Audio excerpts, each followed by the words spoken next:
Jesus Christ, Babaji Krishna,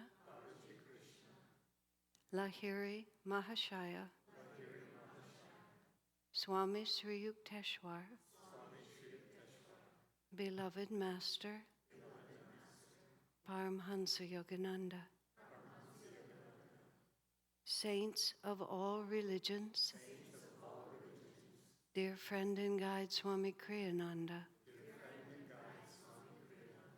humbly we bow to you all. We are deeply grateful for this spiritual family, for uniting us in the light. Help us to work together always, to help one another, draw closer to God, and to share your light and love with all whom we meet. Om. Peace. Amen. Okay, folks, now is your chance.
Let's meditate for just a couple of minutes.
Oh, peace. Amen.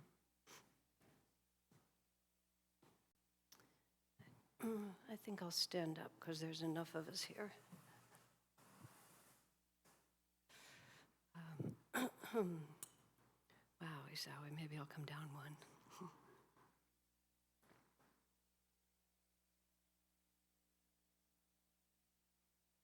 Discovered that all the problems with my voice are when I don't drink enough water. It's just as simple as that.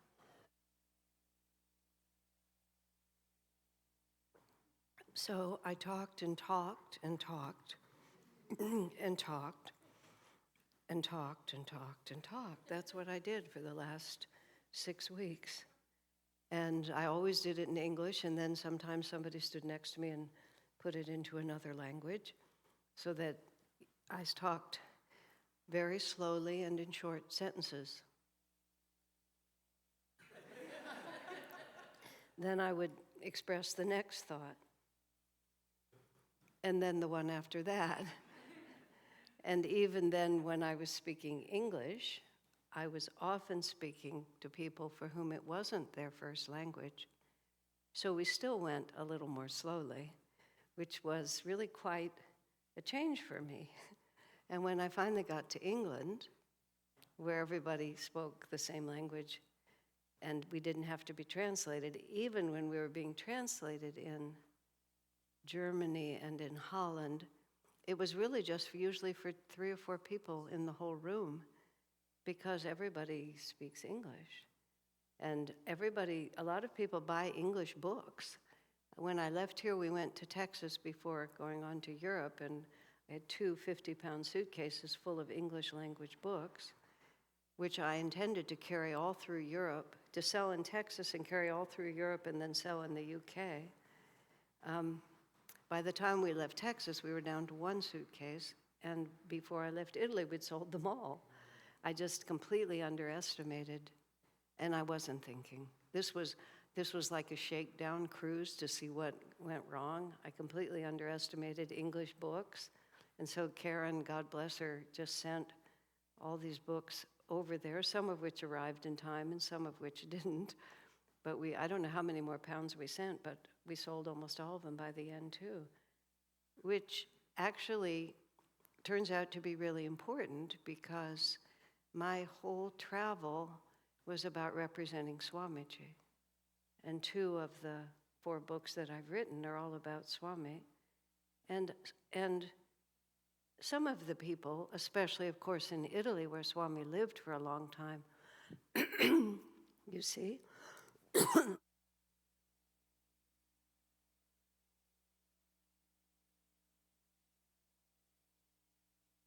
Um, people in Italy, thank you, you're going to fill it up again because you're my friend.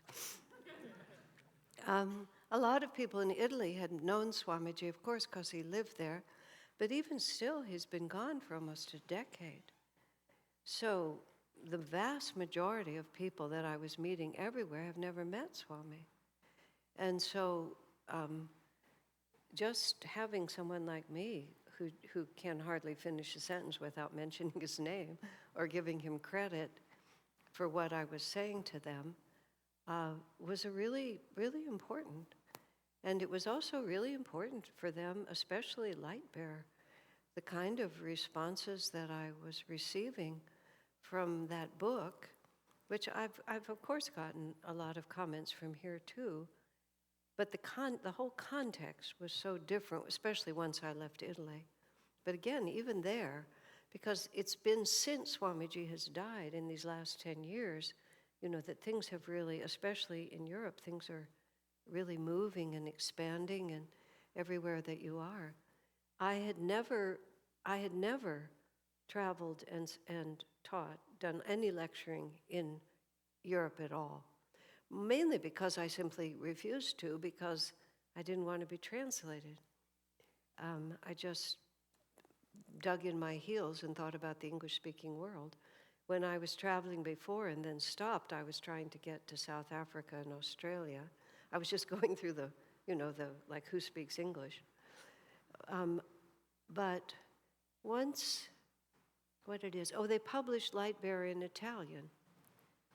And Nandini, to whom Swamiji himself could never say no, because she's so enthusiastic and so effective, she really wanted me to come over to do a book launch, and then one thing led to another, so I thought, what the heck, let's try it.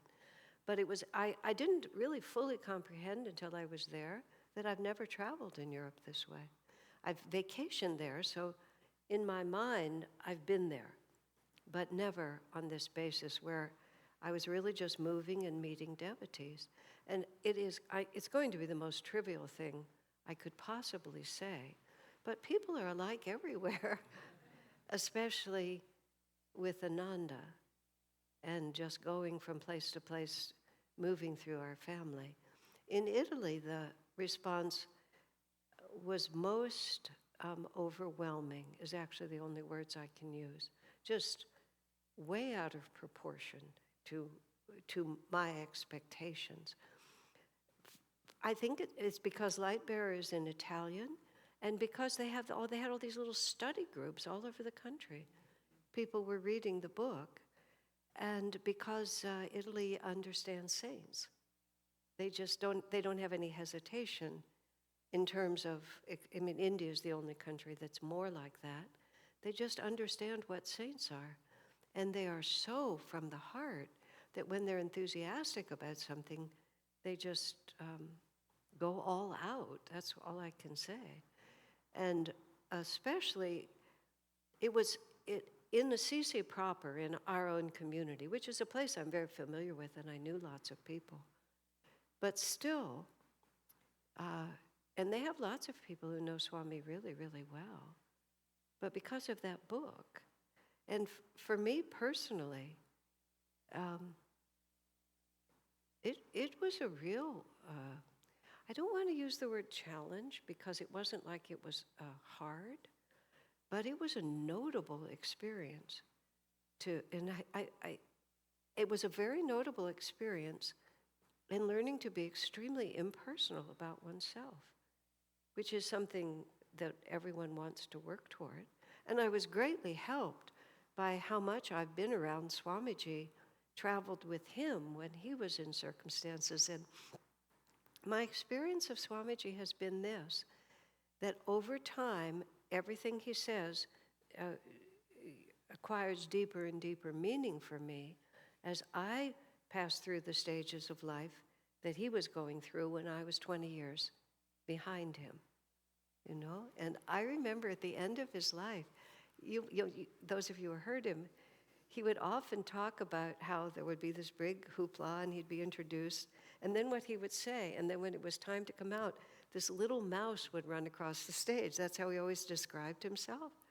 And, you would listen to him say that, and you kind of, I didn't know quite what to think. Well, now I know what to think. Unfortunately, I was usually introduced in a language I didn't understand, and I didn't ask to have it translated because I didn't want it to be translated. The art of introduction is to use facts and not adjectives. It's an art that most people don't know. So most of the time, I would be introduced with such wild expectations of what people's experience would be that it was better that I just didn't know. Only once in a while would I say, facts, please, not adjectives. Don't tell them that I'm wonderful and inspiring and all these other things, because what if I'm not? That's the first part of it. And the second part of it is let people have their own experience. Don't tell them what they're supposed to experience. I mean, the facts are good enough. But in any case, I've just learned not to listen or not to know what had just been said, which was kind of stupid, but it was the only way I knew how to deal with it at first. And also, at the end of Swami's life, he started saying this. He said, the longer I live, the more the myth of Kriyananda begins to swirl around me, he said. But then he said, I'm just the same old guy in the middle of it. And I actually really understood what he meant in the most delightfully impersonal manner. I think it's because, I don't know why it's because. Partly because it's a lot about that book. And after I finished that book, it just went on to have its own life. I look at it and I know I was there when it was written because I remember writing it. But it has its own life, and it sort of was given to me. It existed in the astral, and I just brought it into the material, so I don't feel like very responsible for it. And I've been sitting in my living room talking into that camera for 2.5 years, and people everywhere are listening to that. So by the time I arrive, they know all my friends, they know what's in my living room, they know what I had for breakfast yesterday. And then we have this Instagram account that Karen Ishani has created from India, which she's so talented at it. It's a technique to make that work. So everywhere I went, I had people, not 100, but 2 or 3 or 4 or 5, who knew nothing except the Instagram account, which are 90-second little speeches that Ishani makes look real lively, And so it was like, how very, very interesting. It was just an amazing thing. And because I didn't do anything that I remembered doing, it just took me a while to get used to it. But when I got used to it, it got to be totally fun to just let the myths swirl around you. But here's also what I really came to understand. We are so well trained, and we have been so blessed to have been so close to the village and close to Swamiji. How many times did he speak in this room? And not all of you, but many of you sat in here and heard him speak. And so it was also, on the other side of it, the other half of it was, Swami just taught us so well. And to just pass any of that on to people was like many of them who were extremely serious about the spiritual path. I'm talking especially after I left Assisi, because there's much more. But you go out to these other groups where we're deeply sincere people, and many, many kriya bonds. But they just haven't had the community life. And that's almost what it really comes down to, is the community life, where the theory of spiritual life becomes really practical. And so we just have such a common sense training to just help people understand. And everywhere I went, I have to say, every single day was good. There wasn't one day that wasn't just perfect. It just went wonderfully well.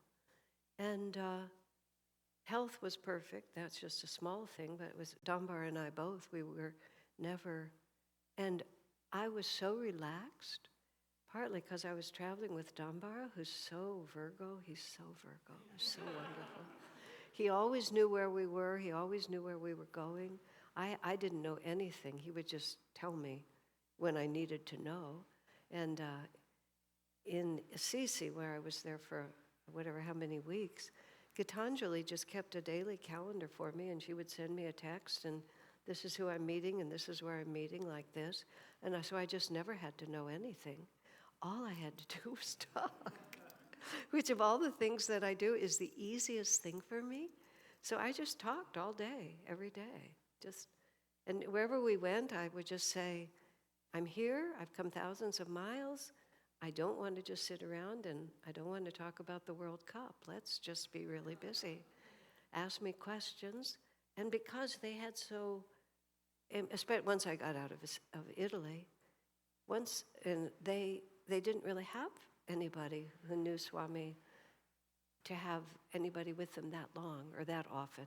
You know, people did travel. By no means I wasn't going anywhere that hadn't already been visited by other more experienced devotees. But just the context was such. And in several places in France, actually France and the Netherlands, and also in Germany. Where was I first? Yeah, all of those.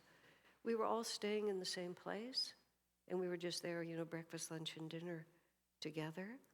And they were bonding with each other. What was also happening was a lot of these people only knew each other online, or mostly knew each other online, because these little groups sort of got formed during COVID, because when everybody went on to Zoom, all of a sudden geography was no obstacle.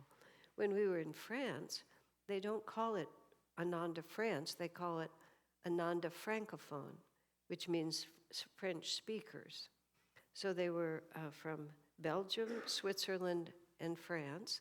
And then one girl who actually lives at Assisi, Lakshmi, she speaks English and Italian there, but she was raised in Tunisia, and she grew up speaking French. So that's her favorite language, so she came over there to speak French with everyone. They all spoke English, all of those people. And we lived in this big house together. A few people slept in another place, but we just lived in this house, and they just cooked meals, and we had everything together in the dining room. And I think they had the group together before, but not often. Mostly, they just did everything online. So they were all relating to each other, and we did the first kriya that's ever been done in France, as far as we know. Except one of the girls was Indian living in Switzerland, and she didn't speak French. So we did the whole thing in English. But Darshan was traveling with us. Some of you may know him. That's his job now. He just travels 5 languages. And he just goes through them like they were just one. Wherever we were, he would just switch. And then he would hear someone with an accent that he would recognize, and he'd go into the other one. In the Netherlands, he starts speaking Italian because he can tell that someone's from there. And so he did the vows that people repeat. He said them all also in French, so we did them both ways. Let's see, where did we do Kriya? We did Kriya in 2 places. Oh, we did it in the Netherlands also. In the Netherlands and in France. And in both places, it was a small, very informal setting, which, Kriya has power no matter where you do it. But it was so family. It was just like, now with all these cameras, at the end of Kriya, you put everybody up front, and you take a picture, and then, of course, everyone wants another picture, and they want another picture, and pretty soon it's just a whole different atmosphere. The first time we did this, I had this experience, was when we went to New Zealand. Atmajoti, you were there. Where are you? Right there. Remember that man's house where we did the Kriya? That man, he'd been the SRF center leader there for like 30 years or something, maybe longer. He was elderly. We did it in his extremely crowded collections of a lifetime living room. And to make it even more wonderful, his life companion, who had been was a Kriyaban, and had been in this all the time, except now she had Alzheimer's, seriously. And the caregiver came to change her into her pajamas just before the kriya. So she was able to relate because she'd been doing it for so long, but she was there in her pajamas. And it was just, pardon me, you remembering. And say again? It was very relaxed. Ishani, who was there, mentioned afterwards, because she had apparently been on the kriya team in Ananda village, and they have a protocol list of all the things that you're supposed to do. None of them, except the kriya itself, could we actually do. Oh, the altar, and the altar was this, he had all the pictures of the masters on this pop-up thing. So it just would down much of the time, and then for the kriya, he popped it up like that. And it was absolutely wonderful. Just because we just reduced it down to the essence. And it wasn't quite that much in France and the Netherlands, but it had much more of that feeling. It wasn't about anything except us. And in many ways, much as I absolutely adore this temple, and the Temple of Light in Assisi is just spectacular, but when you're just in some little makeshift place, or just a place that's used for many other things and is, just a tiny place, you remember why you're there. You remember why you're there on a really deep level. I'm not saying, because I don't mean it, because of this building, we can do things that are utterly impossible there. But still, it just puts you right back into the heart of where we are and what we're really about. And so all of that was, for me personally, it was extraordinary appreciation of what Swami has given us. Just extraordinary. And I was starting to say, and a kind of relaxation and freedom that I would like to hold on to all the time. Because I just was moving around sharing Master's teachings. And also I've been a sannyasi for 12 years now. And if you count the first 10 years, like it's 20 years of my life, I've lived like a sannyasi. But being a sannyasi in the same place, in January, I'll have lived here for 36 years. Yeah, that's a long time. Yeah, quite amazing, isn't it? And I come back, to the house and all my little things. And when you travel like that, even though I had a 50-pound suitcase, those poor men, they had to drag those suitcases up and downstairs. And in the Netherlands especially, it seemed like it was also true in Germany. These really narrow staircases, especially in the Netherlands, these curving staircases. Dambara's wife, Manisha, who knows everything, and I mean that she does. If you have any question, ask her first and then ask James. And if neither of them know it, Sai Ganesh will. There's just people who know everything.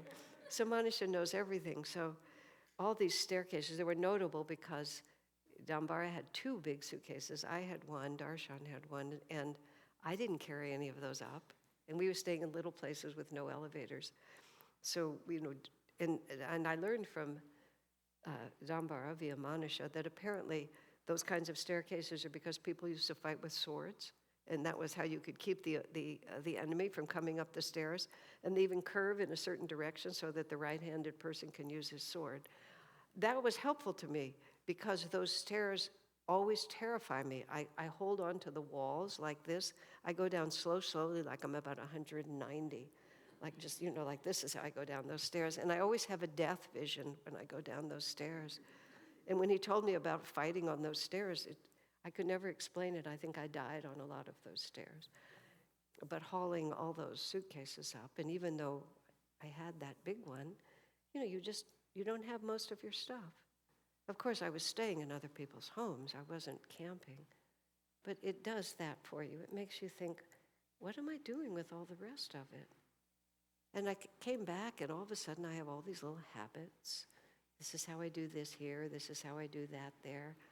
And when you're on the road, Swami said this, I remember once when I was traveling with him. He said, except for the fact that it's harder to be regular in your meditation because you're subject to so many things that you have no control over. travel is the best way to be a sadhaka, to be a sannyasi, because you just can't root.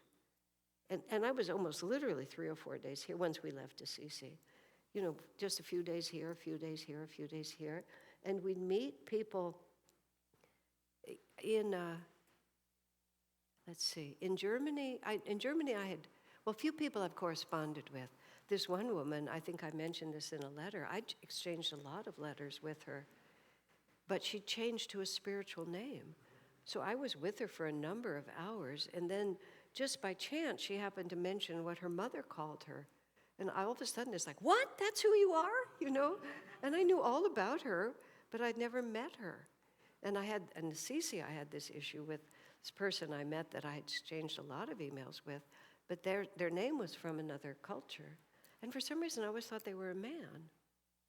So when I met this woman, and, we talked and so on like that, and she said she'd corresponded with me, and then when I found out her name, it was like, oh my gosh.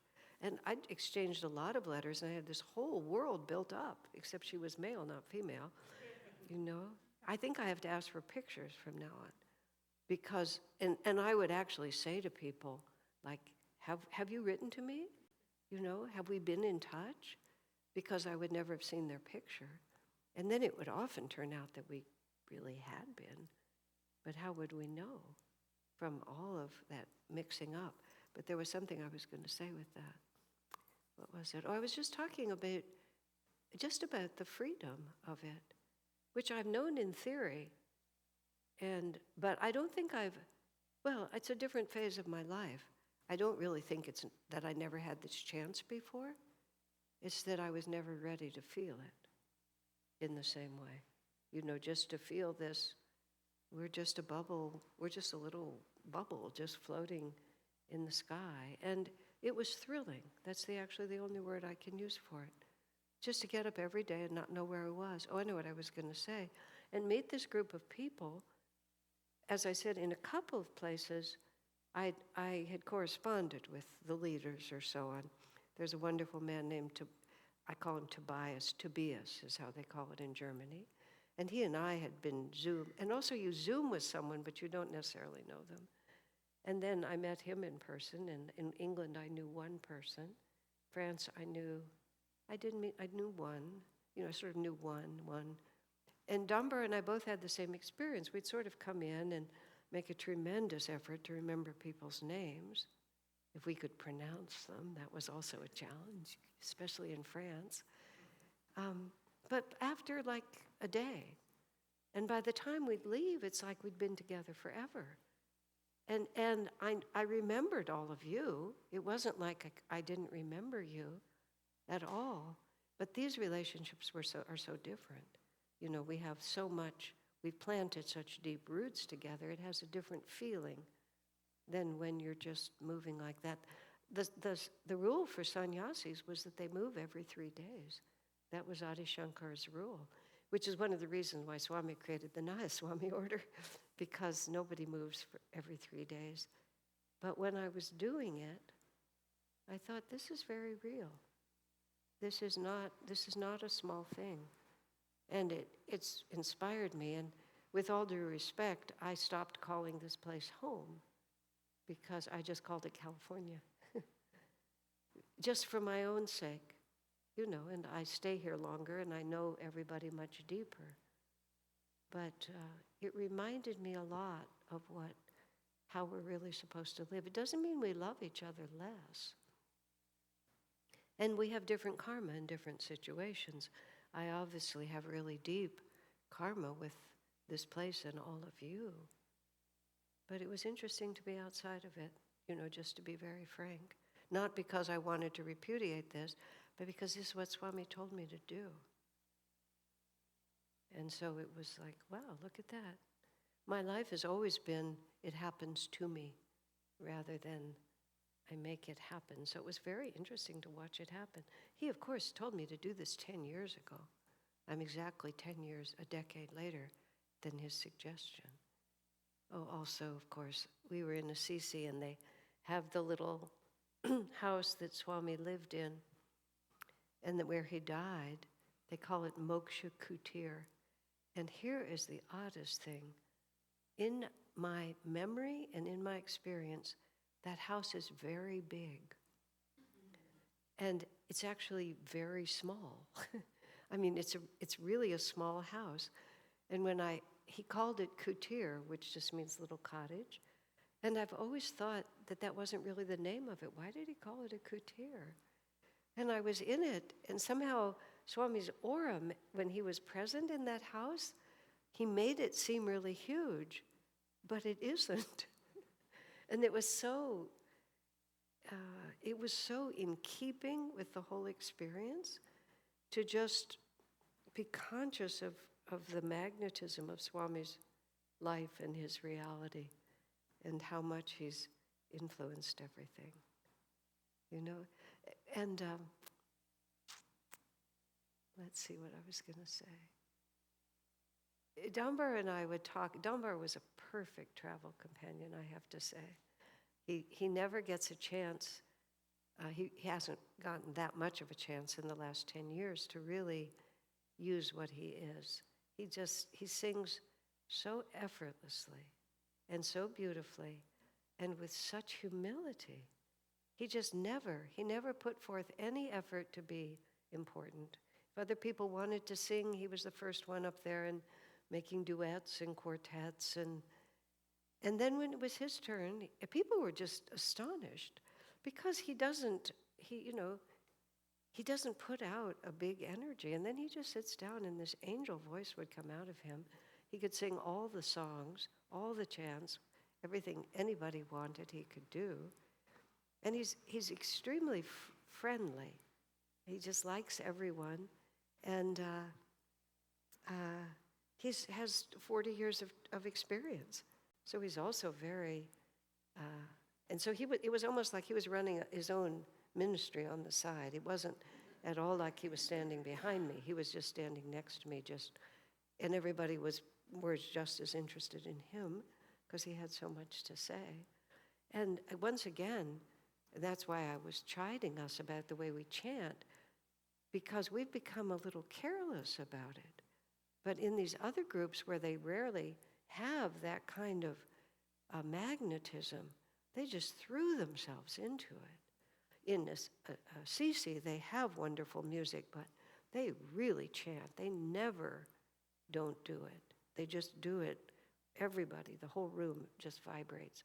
But in the little groups, they also, because it was such a privilege, that was actually what I was experiencing. They were so conscious of the privilege of being together and being able to chant together with someone who had real magnetism to lead them. Not that there was nobody else in the country, but it was a special event. But they just poured their hearts into it. Every little crumb of community satsang was precious because it was so rare. And it, again, this is how I've always been privileged to be on the front line, so to speak. And so I've never gotten stale. Like some people who just move into community and never meet people who are just learning it, don't know, as I know, what an astonishing privilege it is to be part of this path. And of course, there aren't many of us. Some of the groups were bigger, but 12 people. I think the whole French group was about 12 people, the Francophone group. And then we went to the village hall. I couldn't believe it. It was like P.G. Woodhouse. We're going to the village hall. We went literally to the village hall. And there it was. And I spoke to that. That group was a little, I had been told, not to be too sectarian, not to be too God-oriented. That was a learning experience for me. I actually allowed my intuition to be inhibited by things that I was told. And so the first half of the talk, I didn't tell the truth. I didn't tell my whole truth. And then I started asking questions, and they were just asking me what I wanted to talk about anyway. But that was the only time that I felt uncomfortable the whole time, because my intuition was telling me to talk in a certain way, and then I had voices in my ear that was telling me not to, that people had warned me ahead of time. But it was a disconnect. So that was, pardon me, did somebody? Say it again. In France. And it wasn't the French people's fault. It was just I didn't integrate things. Mostly, I just, sailed out on the breeze and come what may. When you move around a lot, you can tell the same stories. And I wasn't being recorded in most places, and so we weren't posting. So I did hear the same stories being told by me a lot of times. It was the same subjects. And there were two themes. One was people are really, really, really, really nervous about the world, about what's going to happen. I mean, we're in Europe. They're a lot closer to everything that's going on, and refugees are flooding through, and economies are really bad in a lot of places, England especially. The brilliant move out of Brexit did not help the economy very much, and there's labor shortages, and so all of that is complicated. So that just went, that was sort of the theme that I was coming on. What did Master say? Why did he say it? And I don't have good news when they ask me what Master said. So I was constantly talking about the yugas and the shift of the yugas and what the devotees should do, and I hope we did some good, but it was a serious one. And the other one is this deeply held belief that I'm not worthy and God doesn't really love me, which was heartbreaking. I think that's mostly, I felt like I was doing damage control the whole time against people's disbelief in the fundamentals of God's love. And of course, having to affirm it constantly helped me. I've fought the same battle, but I've come through it. I had this, I won't mention the country, so we'll just leave it. This one person talked to me. Once it got going that people could have private conversation with me, that would two things would happen. Private conversation, whenever in public I'd accidentally bless someone, then there would be a strong, group coming in. But this one woman, she needed to tell me the whole story, which took a number of minutes to tell me the whole story. And the whole story was, about this dilemma and this concern and having made this mistake and having not listened to God and this, she went on. It was just this long thing about all the reasons why she had never done the right thing. Every single point she made was wrong. And when she finally finished and I said, is that all? Is that everything? I said, well, here's the good news. Every single point you made about your spiritual life is completely wrong. You've just made all that up. None of that is true. Thank you, God. She started laughing. Just right on the spot, she started laughing because she just decided that she needed to be miserable, and she was going to make herself miserable by assuming that God was as upset with her as she was with herself. I mean, it was funny because she laughed, but it was heartbreaking. And, at least every question that wasn't about the state of the world was about how I'm not a worthy devotee and God doesn't love me. I just pleaded with people. Fortunately, I understand it because I was tortured by the same things for much of my life. But wow. And it's not an easy cancer to uproot. I don't know where we got that idea, but we all have it, I can feel the room. Yeah. And it was just from country to country to country to country. Just everybody had that same story. Why do we feel like that? And how incredibly unhelpful it is. I remember Swami saying to me when I was in my 20s, when you make an error, Asha, you spend all your energy just feeling guilty, quote, and you have nothing left to improve yourself. And I just blinked. I didn't even know what he was saying. I just didn't even understand it. It took me years to understand it. But it would be nice if we could all get over that. Then we could really move.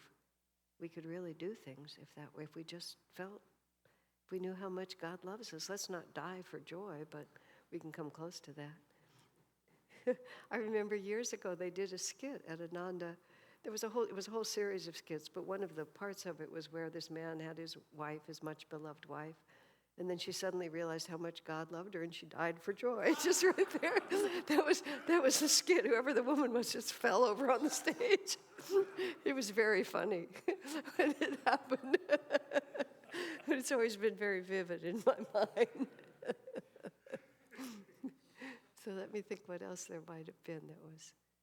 People asked, even though, the other thing they did repeatedly. I'm saying these things like they would make a false premise. Inasmuch as pigs are purple and elephants can fly, therefore. And that happened mostly in Italy, oddly enough. The people would just present a completely false premise, and then they would ask some question, usually a question about how unworthy they were, based on the completely false premise. And I would always have to just back the whole thing up. Well, inasmuch as pigs are not purple and elephants can't fly, then the question you're asking has no basis in reality. And I would try to think, what are they actually asking? What do we really want? So one of the things that happened that was just totally fun was because I had no other responsibilities.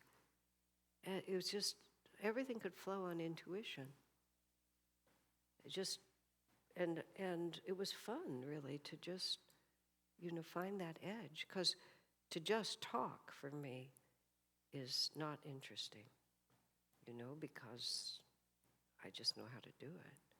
But just being able to just be right there and be translated and only be able to say half of what I would say and still be able to comprehend what Divine Mother wanted said, except for that one night, I most of the time felt like I was just really there, just really floating. So we'll see, I think we did a lot of good. In Europe, I guess that was only in Europe, they really made me promise that I'd come back.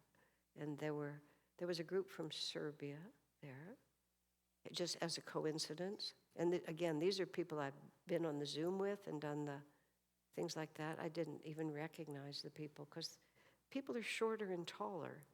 One man, I've talked to him on Zoom about 4 different times. He turns out to be 6'3". Who knew?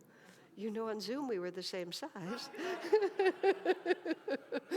And I'm talking to him, and he starts talking to me, and he talks as if we really know each other, which I'm just beginning to accept very casually. It gradually comes into focus as to who he is, and I said something really stupid, like, "You're really tall." People said the same to me, although apparently I'm smaller than they think I was. They were really shocked by how little I was. But Swami said to me when he told me to travel, I said, "I'm global from my living room." He said, "Personal contact is also important, and no comparison, just absolutely no comparison with being with folks." So,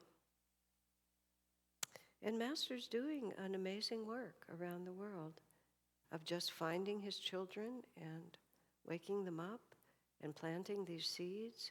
And because often the groups that we were with were from all over the country, after this thing is over, they all go out and they're dispersing their energy in various places.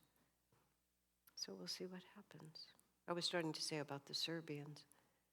They were just a wonderful group. And that was the first time they'd managed to bring about 15 people to a CC, which of course is the comparable to going to the village, where you suddenly know things you didn't know before. And so anyway, they made me promise that I would come, and they're spreading into Eastern Europe a lot. Arudra is, I'm not sure which countries, Slovenia, Croatian. So he's from Croatia, and he speaks a number of those languages. So, wowie zowie. Oh, I knew what I was going to say. When we left Italy, we felt the bar was pretty high because the devotion, we went to three different places outside of our own community, Milan, Rimini, and Guardabassona, which was up in the mountains. And It was pretty overwhelmingly Italian. But we just, every place we went, we would sort of be like, I wonder if it's going to happen again. And it happened again, it happened again, happened again.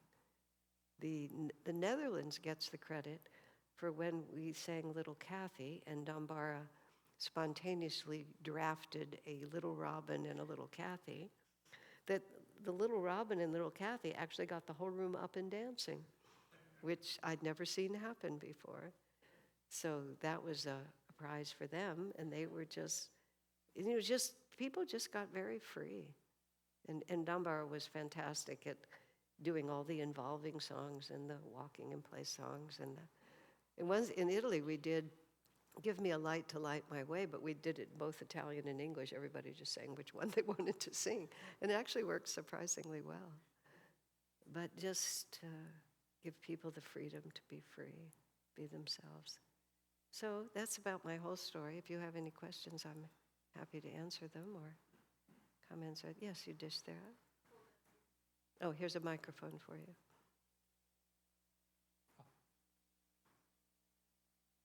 You have to hold it closer. As I traveled through Europe this summer, I was struck by it felt like it was fertile for masters, or for Ananda. And are there other places that you saw where communities are possible, or where living wisdom schools are possible? Outside of the CC? Everything depends on leadership. It's not about country, it's not about culture. It's about having people who have the magnetism and the commitment and the energy to make something happen. And there's a lot of good people in lots of places. And whether or not there are people who are free enough and have the karma to really make things happen, that's a question I couldn't answer, because I was blissfully not there long enough to have to test that theory. I thought about when Anandi died, that Anandi, in 1987, when we moved here, Anandi and Bharat were also here, and the original plan was that the four of us would work on the place together. Actually, were Karun and Shoshana already here? They might have already been here too, were they? Anyway, but Anandi and Bharat were a little burned out, which was what people got at that time. So they went back to the village to recover, and they never came back. And I believe that Anandi lived at the village for the rest of her life. And for most of that, she worked at the Expanding Light. She never had a position of leadership in the community, which meant she never had to build a separate enterprise. She never had to make a staff out of the people she was meeting. She never had to ask who has what talent, do they have the magnetism, can they carry it off, what responsibilities can I give them? And I thought, what a wonderful job. Because all you have to do is you just see where people are standing and you try to help move them to their next step, which of course is what one ought to be doing all the time. But when you're also trying to build a project, you have to just think a little different. I remember one of the few times I saw Swami actually become impatient was at a certain point. He'd been working on a certain project for a long time, and then somebody who he needed to have help him had personal demands that simply had to be met. The dharma of it was they had to pull back from the project because they had personal things. And Swami had to support them. But after that was all settled and I was alone with him in the house, he just said, every time I try to get something together, something happens like that. And it was like the most, I've never, in all my years, that was the only time I remember him behaving like that. And I realized it's a certain stress. You have to rely on people to express your ideas. But Anandi, working at the Expanding Light, never had that as an issue. And I didn't have it as an issue, not that I've struggled. I mean, it's just been my work, is that we've been trying to build this together. So it's day after day after day, people's health, people's personal lives, people's karma, all these different factors that over the course of 30 years together all play themselves out. And so I'm very conscious of what it takes to actually build something. Too conscious of it is what I would actually say, because I tend to look around and I think, oh, I wonder who here can actually do it. I don't mean here, but when I'm in a new country and they want to do a lot of things, but I also don't know people well enough to know what they actually can do. But I never had to think about it. I never had to think about it. I could be 100% positive on whatever anybody wanted to do and just hope for the best and come back through and then hope that they've done it. But the one error that people make just consistently is they don't realize that it's people you have to cultivate.